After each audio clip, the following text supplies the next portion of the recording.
What's your favorite movie? Iron Man is definitely up there for me. First one? The first one. Iron Man.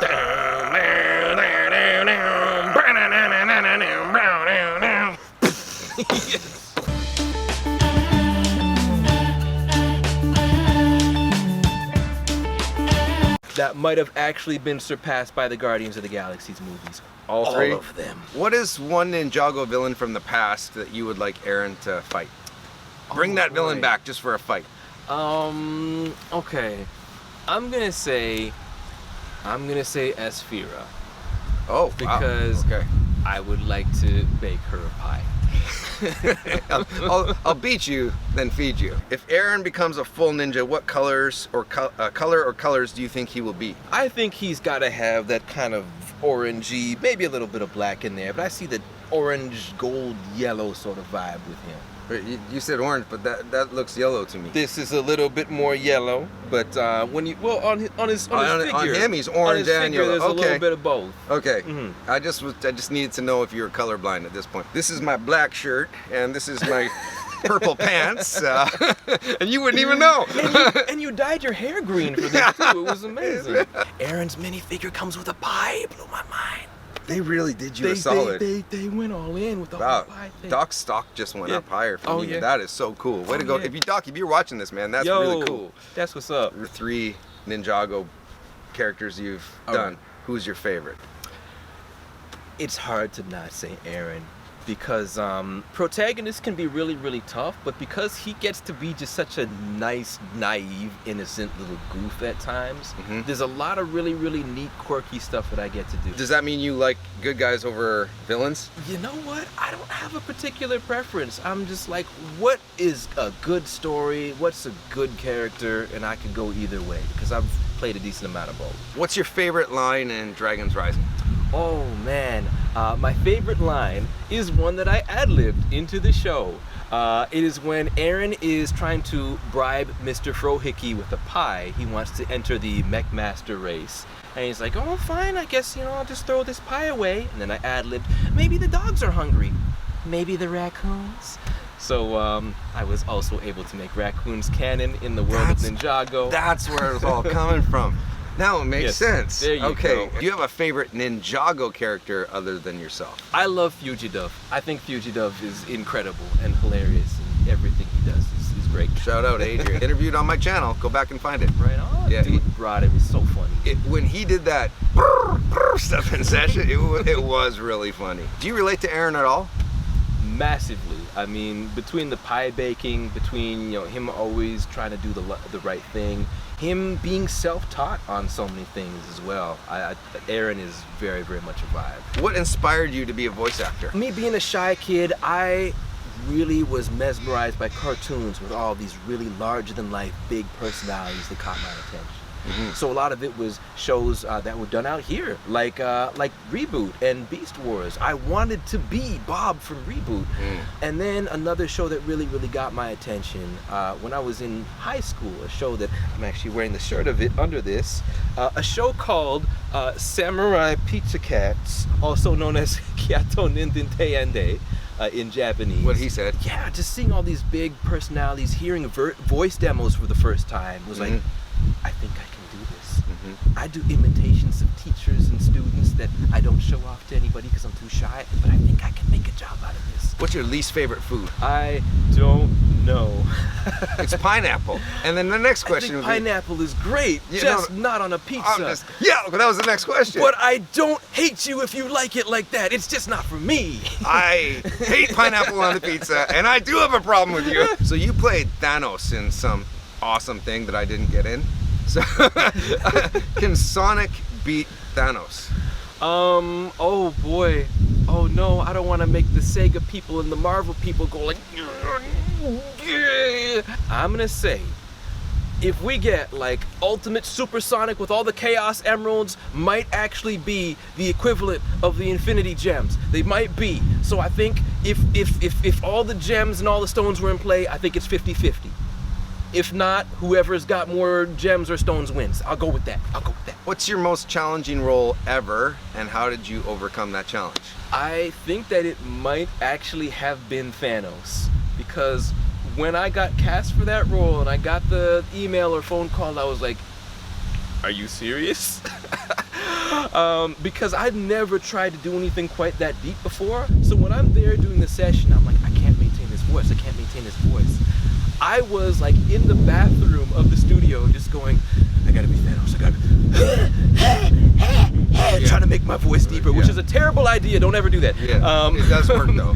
But by the end of it, I felt like I could maintain this and that I had all the stones. But you were legit.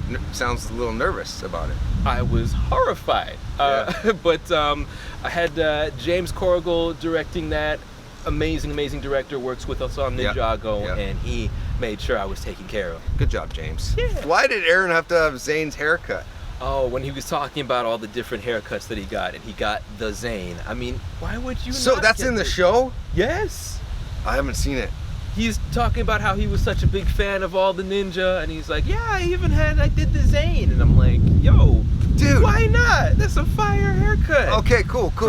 I'm learning so much today. Okay, so just so that I don't get ragged on by thousands of people, I'm behind in watching the seasons, so I didn't skip ahead to Dragon's Rising. A-okay. How do you maintain such awesomeness? I just try to be nice to people. I have a motto that I say at the end of all my streams is work hard, work smart, be good to others, and be good to yourself. So do that. Sonic or Aaron?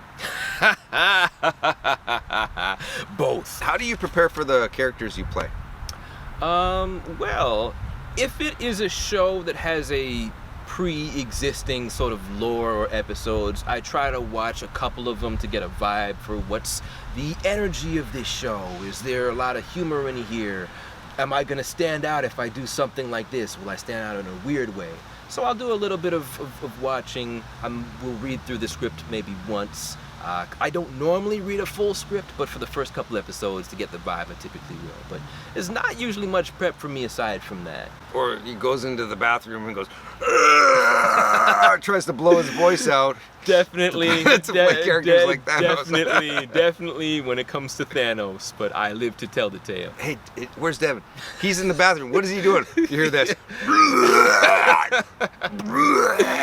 Favorite Sonic game? I'm gonna go with Sonic Mania. Even though I haven't beaten it yet, I really like how it has been designed with a lot of love, with a lot of references to the past while also kind of evolving it forward. You can tell it's made by a fan who loves the franchise. What was your reaction to watching Dragon's Rising the first time? I loved it. It just looks gorgeous. So many fun characters, and because it had been so long ago that I recorded it versus when I watched it, Right. It all felt new to me. Were you nervous about the fan reaction that maybe they just won't like it and then that'll be the end of Ninjago? There was always a little bit of that in the back of my mind, but at the same time, you know, we've got Doc and we've got Kevin writing such great stories for us, and I always trust in what they're going to be able to provide, and I had a ton of fun working on it, so I felt that would come through to the audience, and really seems like it did. I was super happy seeing the reception because I'm like, Yeah. great. Maybe I can get some more work out of this Let's show. keep going. If Cole tries Aaron's pie, would he like it? I think so. I can't see him not being into that. I think I recall hearing that Cole might have been more of a cake guy. Yes. But I think the pie is on that level. I don't think that there is a single, even a villain, who could not be potentially turned by one of Aaron's pies. This is the first interview I've done where it's actually started to make me really hungry. What age were you going for with Aaron? And were you, what age do you think he is? What were you told? I don't remember what I was told specifically, but I'm kind of placing him in maybe like somewhere between 13 to 15 sort of range. Okay. Is where I see him. I don't know if that's true. I think people almost fist fight over the ages of the ninja, but I know the real answer. What did you voice on Johnny Test? I did the voice of Mr. White, specifically on the rebooted version of that, and then a bunch of just additional various characters. It's a popular old show, right? Like, oh yeah. if you were a muffin, what flavor would you be? I'm gonna say chocolate. I don't know what the big difference is between a muffin and a cupcake, but except for a muffin being bigger, But I'm gonna say chocolate muffin. Seriously, I've never been so hungry in an interview. Do you have a home studio? Yes, I do. I have been recording most of my stuff in there since 2020. Yeah, there's a lot of my shows, and every episode of Dragons Rising, except for one, will have been recorded in my bedroom studio. Kind of a necessity for voice actors nowadays. So, Absolutely. at what point did you become confident in your abilities as a voice actor? Me being about 7 years in. It took a while. Before that, I was kind of back and forth. Well, I say that because there was a point where I had not worked in about 14 months. I was thinking like, oh no, do I not know what I was doing? Have I always been bad at this? And I've just been very, very lucky. Imposter syndrome. Did I Yes. just kind of fake it for a little while? Absolutely. I had a very particular moment where I took a workshop with an actor who I looked up to, and I was hoping, oh, he's gonna tell me I'm good. He's gonna tell me I'm good, and I'm gonna be confident. And I read something for him in a show that I was actually auditioning for, and he hated it to a point where he made me question everything that I'd ever done. And I said to myself, you know what? I like what I did. And I just need to believe in myself, and it's okay if he doesn't like it. Not everybody's gonna like everything you do. I like it. And lo and behold, I got cast with that same audition that he did. Nice. Hey, by the way, how's your relationship with that actor? It's wonderful. Okay, Because he challenged me. He made me think about it. good. Okay. And I feel like that's what any good teacher, that's what any good instructor should do. Don't just automatically give the validation, make you think. So I'm not mad at him by any means. I think he said what needed to be said. I think he could tell that I was also desperate at the time. So I give that guy all the respect in the world. Not mad at him at all. I needed that. He who shall remain nameless. Maybe someday.